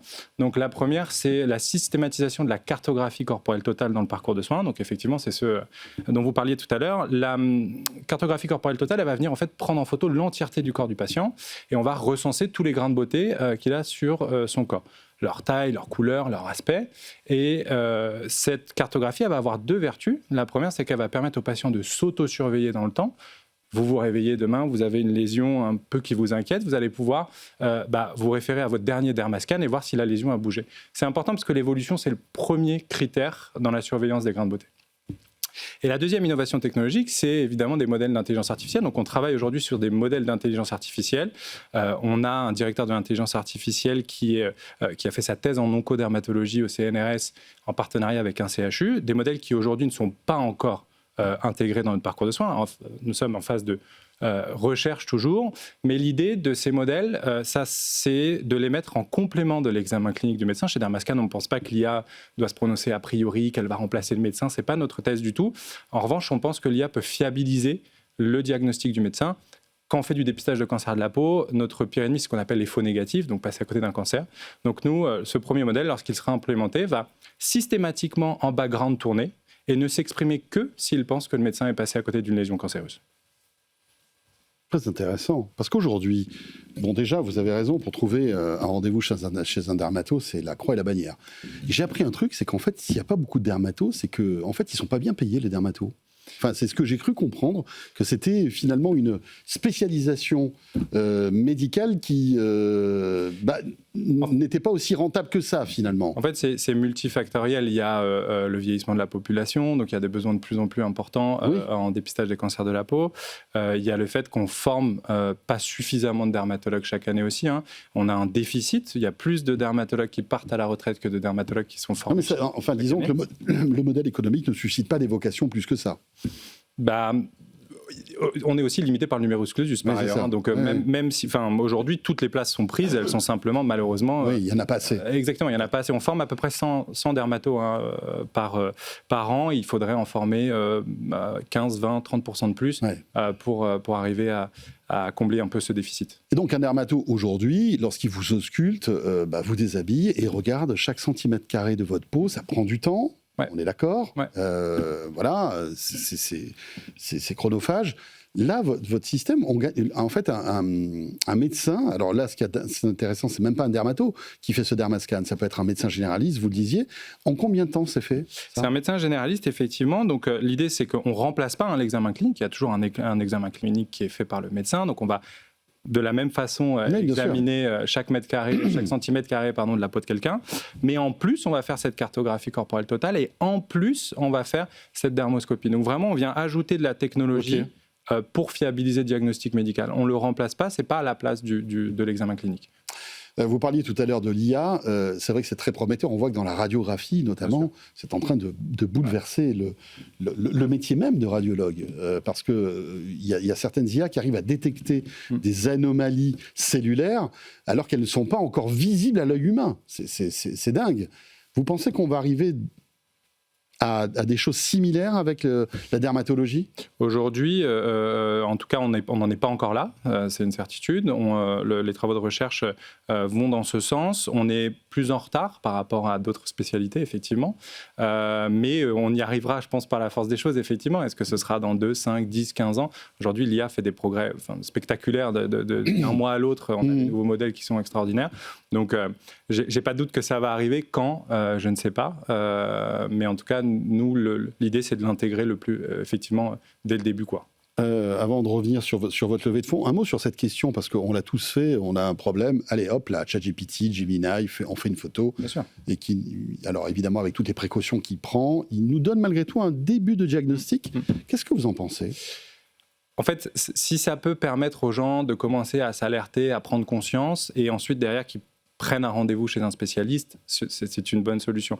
Aujourd'hui, en revanche, c'est une bonne porte d'entrée si vous voulez. Aujourd'hui, en revanche, ce qu'on constate, c'est que la majorité des patients qui viennent nous voir, ils viennent nous voir pour une lésion en particulier, et en fait, on se rend compte que la lésion inquiétante, c'est pas celle pour laquelle ils étaient venus. Et donc, du coup, rien ne remplace, et je répète, rien ne remplace un examen clinique par un professionnel de santé formé. D'accord. Donc, se servir des IA génératives parce qu'on a une inquiétude sur un petit bouton, un grain de beauté, etc., pourquoi pas, mais c'est juste à titre informatif. Exactement. Après, évidemment, il faut faire valider tout ça par votre système, ou par un dermato. Le problème, c'est qu'on le disait, rendez-vous chez le dermato, c'est compliqué. Mais c'est ça. Aujourd'hui, vos dermoscans, ils sont où ? Vos dermascans, pardon. On a un centre à Paris 18e, donc le premier centre qui a ouvert en février 2025. Et donc, effectivement, vous parliez tout à l'heure de notre levée de fonds. On est évidemment content d'avoir les moyens de financer notre expansion et de pouvoir poursuivre notre mission avec de plus grands moyens. Ça ressemble à quoi, excusez-moi, ce dermascan, en fait ? Ça ressemble à un studio photographique. En fait, ce sont des appareils photo vraiment qui viennent prendre... Donc, on rentre dans une espèce Non, de... on se met en face, en fait. On se met en face. Ouais, on se met en face, tout simplement. Le patient va bouger pour qu'on ait toutes les faces du corps. Il existe aussi d'autres technologies qui vont potentiellement pouvoir prendre la 3D. On va y venir, nous aussi, on travaille sur des appareils similaires qui viennent reconstituer le corps aussi. Donc, il y a plusieurs technos qui existent aujourd'hui. Et donc, le premier Paris 18e, et cette levée de fonds nous permet surtout d'ouvrir un nouveau centre. On ouvre à Paris-Bastille un nouveau centre le 16 février. Donc voilà, et on a aussi des projets d'expansion, évidemment, en province. La pénurie, elle n'est pas parisienne. Et donc, l'objectif, c'est d'ouvrir aussi de nouvelles villes partout en France. Et donc, l'idée, c'est que j'ai envie de faire une consultation de dermatologie. Je viens chez vous. Je vais rencontrer peut-être pas forcément un dermato, mais un médecin généraliste qui va être qui va connaître évidemment tout ça et qui sera apte à détecter les anomalies dermatologiques, faire ce dermascan et repartir avec ce fichier aussi pour moi, c'est ça ? Oui, tout à fait. En fait, effectivement, donc nous, on met à disposition tous les clichés, les cartographies, les dermoscopies, pour que le patient puisse les partager à ses autres professionnels de santé. Mais surtout, et c'est ça qui est important, c'est que si une personne qui vient chez nous, il y a 3 possibilités. Soit toutes les lésions qu'elle a sur le corps sont sans risque, et dans ce cas-là, on va simplement inviter le patient à revenir dans 1, 2, 3, 5 ans en fonction de ses facteurs de risque. Soit il a des lésions à surveiller, donc des lésions qui ne nécessitent pas d'être retirées tout de suite, mais qui présentent certains caractères atypiques, donc on va vouloir les revoir. Donc on va suivre un protocole où le patient va revenir à 3 mois, 12 mois, 24 mois. C'est à peu près 30% des patients aujourd'hui. Et on a enfin les patients qui ont des lésions vraiment suspectes. C'est à peu près 10% des patients qui sont passés chez nous. Et là, l'idée, c'est que nous, on transfère leur dossier complet à un dermatologue qui va le prendre en charge très rapidement. On parle de 10 à 15 jours en moyenne. Donc on est vraiment ce filtre entre le médecin de ville et le dermatologue qui permettent d'accélérer la prise en charge. Est-ce qu'avec l'IA et ça, on ne peut pas avoir demain un dermascan avec ça ? Malheureusement, les qualités d'optique, une dermoscopie, donc c'est vraiment ce qui va permettre de poser une suspicion de cancer, c'est une optique particulière, c'est comme une sorte de microscope, pour vulgariser un petit peu, et le niveau de définition de votre téléphone ne permet pas du tout d'arriver à ce niveau de détail et donc de diagnostic. Donc vous avez du matériel spécifique qui n'est pas aujourd'hui disponible pour le grand public, c'est ça ? Du matériel médical, oui, tout à fait. Très bien. Et donc, prochain dermascan à Bastille, c'est ça ? Et l'idée, c'est de vous déployer un peu partout en France ? Tout à fait, dans les grandes régions ? Oui, tout à fait. Eh bien, top. Merci beaucoup, Florian Legris, cofondateur et directeur général de Dermascan. Merci. Merci. Et comme il est 20h45, je vous propose tout de suite d'aller du côté de la rédaction de BFM Tech, comme chaque soir. Tech & Co, la quotidienne, la chronique BFM Tech. Kesso Diallo nous a rejoint. Bonsoir Kesso. Bonsoir. On le disait, j'ai été à mon micro, ça faisait longtemps. Oui. Et ça fait plaisir de te revoir. Depuis le CES. Et oui, c'est vrai, depuis le CES. Ce soir, tu vas nous parler de WhatsApp qui, écoutez bien, espionnerait nos conversations. Je suis pas couché, moi, parce que WhatsApp, beaucoup quand même. Hein. Oui, on l'utilise beaucoup. Ça paraît surtout impossible, surtout que WhatsApp met souvent en avant la confidentialité des messages. Pour rappel, depuis 2016, les messages et autres contenus sont chiffrés de bout en bout. Ça veut dire que techniquement, seul l'expéditeur et le destinataire peuvent y avoir accès. Ouais. La messagerie, elle assure même sur son site qu'aucun tiers, pas même elle, ne peut les lire, les écouter ou les partager. Ça fait partie un peu même de l'ADN de WhatsApp, de dire que voilà, vos conversations sont sécurisées. Oui. Et pourtant, il y a d'anciens employés qui ont affirmé qu'il était possible de lire certains messages. En fait, c'est ce qu'ont révélé 2 anciens modérateurs de contenu qui travaillaient pour WhatsApp via un sous-traitant. Et il y a même un employé de Facebook qui aurait confié à une ancienne modératrice qu'il pouvait consulter d'anciens messages chiffrés lors d'enquêtes criminelles. Bon, alors, ces révélations ont inquiété les autorités américaines qui ont décidé d'ouvrir carrément, Queso, une enquête. Oui, c'est ce que rapporte Bloomberg. Elles enquêtent sur les allégations des sous-traitants. Allégations, tu t'en doutes bien, que Meta a démenti.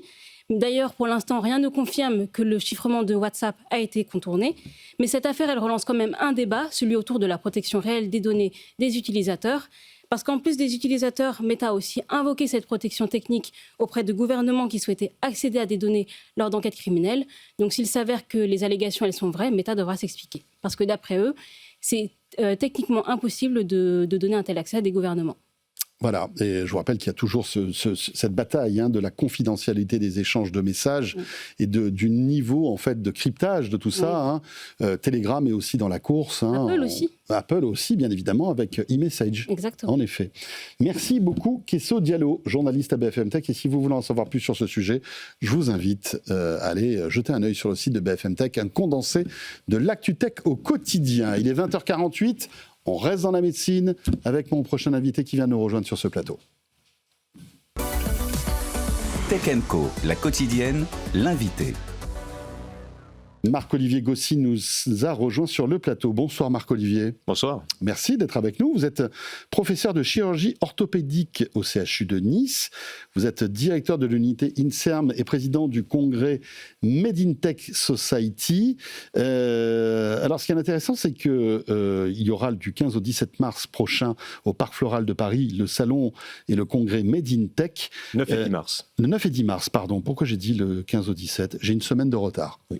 Voilà, bon, donc il faut, vous avez raison, bien le stipuler. Vous y serez, j'imagine ? Évidemment. On parle, alors c'est intéressant parce qu'on parlait de Dermascan. Oui. Peut-être que votre confrère ou collègue y sera, mais c'est vrai qu'on voit qu'il y a une accélération dans le domaine de la médecine et de la tech, et notamment dans le domaine du jumeau numérique. Ça, c'est votre spécialité. Déjà, expliquez-nous votre métier. Vous êtes chirurgien, professeur de chirurgie orthopédique au CHU Nice. Quel est votre job en fait ? Vous opérez qui ? Eh bien, je suis chirurgien, ça veut dire qu'aujourd'hui je suis spécialisé en chirurgie de l'épaule en particulier, donc on a tous une spécialité un peu particulière, et au quotidien je consulte, et souvent on imagine souvent le chirurgien en bloc opératoire, mais le chirurgien, 40% de son temps il consulte, il voit des patients, et la majorité du temps il ne les opère pas. Et donc, ça veut dire que derrière l'acte chirurgical, en amont, il y a d'abord une partie de diagnostic et de décision thérapeutique. Et en fait, c'est là tout l'intérêt en fait, du modèle numérique, du jumeau numérique. C'est qu'en fait, c'est celui qui va nous aider à décider, à prendre la décision. Et ensuite, effectivement, il y aura toute la partie chirurgie appliquée qu'on va utiliser via voilà, ce qu'on connaît bien, ce qu'on diffuse beaucoup dans les médias aussi, la robotique, l'impression 3D, la navigation, les lunettes de réalité augmentée. Mais bien en amont, et peut-être c'est la vraie valeur du modèle numérique, du jumeau numérique, c'est cette faculté à nous aider à comprendre le problème du patient, à faire un diagnostic et à pouvoir prendre une décision chirurgicale adaptée et sur mesure. Et avant d'ouvrir le patient, finalement. C'est ça, c'est ce que vous dites. Exactement. Parce que ça vous arrive d'ouvrir, de vous dire, je peux rien faire, quoi. Donc je referme. C'est alors, ça ? On essaie d'éviter cette situation quand même. Mais ça peut arriver ? Mais alors, c'est le modèle numérique, en fait, peut nous permettre d'anticiper. C'est une sorte de GPS qu'on va mettre en route. Mais sans modèle numérique, je parlais de l'ancien monde. D'avant, effectivement, on avait de la chirurgie qu'on appelle plus conventionnelle, avec une interprétation qui dépend beaucoup du chirurgien. Parce qu'en fait, le problème est là, c'est-à-dire que si on en arrive à ce niveau de spécialisation, vous savez qu'en chirurgie du genou, il y a des chirurgiens qui ne font plus que de la chirurgie ligamentaire, plus que de l'arthrose. En épaule, les choses sont en train d'arriver aussi. C'est parce que 70% du succès de l'opération dépend de l'expérience du chirurgien. Et ça crée un véritable problème d'accès et d'équité aux soins. Et donc le fait de pouvoir apporter, de transmettre, de diffuser par des médias justement que sont les modèles numériques, les jumeaux numériques, ça permet de pouvoir diffuser Et de lisser, en fait... Voilà, d'utiliser un gros mot qui s'appelle standardiser la chirurgie, même si on n'aime pas trop ça, mais de pouvoir donner un accès au plus grand nombre. C'est fou ça, qu'il y ait une telle disparité de soins entre des chirurgiens. Ben oui, parce que mon collègue le disait tout à l'heure, il y a un numerus clausus qui nous limite en termes de nombre. Et donc forcément, quand on se spécialise, eh bien, vous comptez l'épaule, vous comptez la hanche, vous comptez le genou, vous comptez le pied, vous comptez le rachis. Eh bien, à la fin, ça divise autant plus le nombre de praticiens spécialisés. Mais parlons encore de l'ancien monde avant d'évoquer le jumeau numérique et ce qu'il vous apporte concrètement et comment vous le faites. Il existe des examens. Tout à fait. Évidemment. Alors, radiographie, scanner, IRM, etc., etc. Ça ne vous suffisait pas, enfin, ça peut ne pas suffire parfois ? En fait, c'est l'image brute. Donc cette image brute, après, libre à nous de pouvoir l'interpréter et de pouvoir la comprendre. Alors il y a nos collègues radiologues qui effectivement nous aident beaucoup pour comprendre des examens un peu complexes, notamment au niveau des signaux comme les IRM. Mais derrière, eh bien en fait, encore une fois, chacun a son expertise. Quand vous voyez que des épaules toute la journée comme je le fais, eh bien à la fin, ça devient sous-cortical. Oui, vous avez une intuition d'épaule. Et l'intuition y arrive. Mais quand c'est vrai que vous êtes dans d'autres hôpitaux plus périphériques ou dans des endroits un peu désertés, vous êtes obligé pour rendre service de faire un peu tout. Et donc vous allez perdre de la hanche, du genou, de l'épaule, etc. Et forcément, vous perdez un peu d'expertise. Et donc, c'est tout l'intérêt de pouvoir amener, encore une fois, aujourd'hui, cette assistance, ce copilote de la décision et de la stratégie chirurgicale. Voilà, et qui va standardiser, en fait, une opération chirurgicale. Comment ça marche, en fait, ces jumeaux numériques ? L'idée, c'est que je prends mon épaule... vous allez la cloner numériquement, c'est ça ? Tout à fait. En fait, on se sert aujourd'hui d'examens. Alors pour l'os, ce qui marche très bien, c'est le scanner. Et le scanner permet vraiment de pouvoir tirer l'image qui nous intéresse pour en faire un modèle en 3D qu'on va pouvoir déjà considérer pour regarder les déformations qu'il peut y avoir au niveau de l'épaule, par exemple. Et puis, de plus en plus, on a finalement des outils qui nous permettent de faire des mesures très spécifiques, qui sont des mesures un peu de spécialistes, mais qui nous permettent surtout de parler de la même chose. C'est-à-dire qu'avant, quand je voyais un scanner et que mon collègue voyait un scanner, eh bien, on disait, lui, il a une déformation qui est telle qu'elle, et l'autre, il va donner finalement, il va dire, oui, elle a ça, mais... Finalement, on ne va pas parler de la même chose. L'intérêt des modèles numériques, c'est donc interprétation différente, donc gestes chirurgicaux différents. Gestes et décisions. Et surtout, après, quand on parle entre nous, eh bien, on ne sait plus de quoi on parle. Parce qu'on a des diagnostics différents, des décisions différentes. Et qu'est-ce qu'on choisit ? C'est incomparable, finalement. Et donc, on n'arrive pas à progresser. Là, l'intérêt, c'est que ça met tout le monde d'accord, ou ça met une sorte de consensus un peu plus élevé, ce qui permet, finalement, à la fin, de pouvoir finalement discuter de la même chose et progresser, notamment dans les congrès, dans les communications, et même dans notre discours vis-à-vis du patient, pour qu'on soit plus clair et plus concis. C'est la chirurgie sur mesure et on y arrive grâce à ça. Et tous un peu plus d'accord, en fait, sur le même acte chirurgical. Tout à fait. Comment vous voyez ce jumeau numérique ? C'est sur un écran ? C'est avec des masques de VR ? C'est en 3D ? Expliquez-nous, en fait, comment vous l'interprétez, ce jumeau numérique ? C'est un peu tout ça à la fois. C'est-à-dire que ce qu'il faut bien comprendre, c'est que chaque articulation a, je parle pour l'orthopédie, sa personnalité un petit peu. Donc c'est vrai que quand on va faire de la chirurgie du genou, on va vouloir... Aujourd'hui, il y a des technologies robotiques qui marchent très bien. Pour l'épaule, les choses sont un petit peu différentes. On a besoin d'avoir une précision qui n'est pas forcément de l'ordre du robot, mais par contre, on a besoin de travailler beaucoup sur la tension musculaire. Et donc là, on a besoin d'avoir des modèles qui sont différents. Donc en gros, il faut choisir pour chaque cas d'usage, en fait, le modèle numérique qui nous convient le mieux et l'application qui va être la plus pertinente. Donc en soi, ça peut prendre la forme, par exemple, d'un hologramme qui est affiché via des lunettes de réalité mixte qu'on va modéliser, qu'on va mobiliser dans l'espace. Parce que quand on est au bloc, on ne peut rien toucher. Donc, les hologrammes, on ne les touche pas globalement, et donc on peut les toucher, on peut les mobiliser sans problème. Mais vous utilisez, en fait, vous regardez ce modèle numérique, ce jumeau numérique pendant l'opération, ou est-ce que c'est une étude qui est faite avant ? Alors on peut le faire avant sur ordinateur, ça c'est assez consensuel pour toutes les articulations, pour tous les modèles, même vous prenez la chirurgie hépatique, du foie, vous prenez d'autres chirurgies, globalement on peut l'étudier sur l'ordinateur, faire des mesures, essayer de comprendre et avancer et poser l'implant, finalement, faire une simulation. Et puis, on peut même comparer les simulations. C'est comme si on opérait plusieurs fois le même patient. Et ça, finalement, ça nous permet d'essayer ailleurs que sur le patient et de faire la bonne opération sur le patient. Et justement, lors du congrès Made in Tech, c'est un petit peu ce qu'on va essayer de faire. Montrer. Est-ce que vous sentez une accélération on va dire, des traitements, de la manière dont vous opérez grâce à la tech. Ça fait des années, j'imagine, que vous exercez. Est-ce que vous sentez qu'il se passe quelque chose en ce moment avec l'accélération de l'innovation technologique ou pas, finalement ? Quel est votre sentiment ? Je pense qu'on vit réellement une révolution du même ordre que celle qu'on a connue avec la radiographie, vous savez, Röntgen, début du XXe siècle, ou de la même qu'on a connue avec l'anesthésie aussi. Et puis, à un moment donné aussi, on est passé de la table de la cuisine au bloc opératoire. C'est des changements qui ne sont pas que des innovations, c'est des changements structurels. Et on va vraiment changer notre façon de pratiquer. Alors, le modèle numérique, c'est vrai qu'on se dit, ça y est, il y a plein de choses qui existent, on a de belles images, etc. Mais il ne faut pas s'y méprendre, on n'est encore qu'au début de l'histoire. Et l'automatisation de tout ça, et puis à venir, parce que les prochaines innovations, ce sera sur les interfaces homme-machine, avec comment on va interférer, comment interagir avec eux aussi. Finalement, on n'est qu'au début de l'histoire, et donc on emmène progressivement toutes ces technologies au bloc. Mais on fait attention en tant que médecin, parce que ça change nos pratiques, et donc il ne faut pas que ça mette en danger nos patients. Est-ce que demain, dans 20 ans, 30 ans, finalement, vous serez là en train de... Vous serez dans le bloc et vous surveillerez une machine qui fera l'opération à votre place. Est-ce que c'est complètement débile et surréaliste, ou est-ce que vous vous dites pourquoi pas ? Moi je me dis aujourd'hui pourquoi pas. Par contre, il y a une chose dont les patients pour lesquels le patient doit être rassuré, c'est que de toute façon, aujourd'hui, la responsabilité, elle repose sur les épaules des soignants. C'est pour ça que j'ai bien dit que vous êtes là, en fait. Tout à fait. Vous surveillez le déroulé pour prendre la main au cas où il y a un souci. Bien sûr.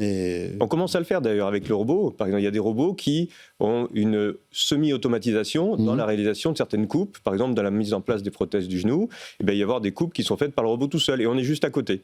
Voilà. Donc ça commence effectivement. Après, les voies d'abord, c'est encore autre chose. La façon dont on approche l'articulation, ça c'est un petit peu plus complexe, mais moi je pense qu'on va y arriver. Aujourd'hui, il y a des robots qui opèrent tout seuls des vésicules biliaires. Donc c'est des choses, il ne faut pas s'interdire les choses. Par contre, il ne faut pas mettre en danger le patient et donc il faut surtout superviser les choses. Il faut que l'humain soit responsable. Soit derrière, toujours l'humain dans la boucle. Merci beaucoup Marc-Olivier Gossi, c'est passionnant, professeur de chirurgie orthopédique au CHU de Nice, et vous serez au salon et congrès Made in Tech, la date ? Le 9 et 10 mars prochain. 9 et 10 mars prochain, ce sera au Parc Floral de Paris. Merci beaucoup. Pour terminer ce Tech & Co, vraiment axé médecine en tous les cas. Vous l'avez vu pour cette dernière heure, mais c'était passionnant. On sera là demain, évidemment, avec encore d'autres actualités, d'autres sujets. Vous savez, toute la tech, c'est chaque soir, 19h30, 21h. À demain, et d'ici là, bonne soirée. Tech & Co, la quotidienne sur BFM Business.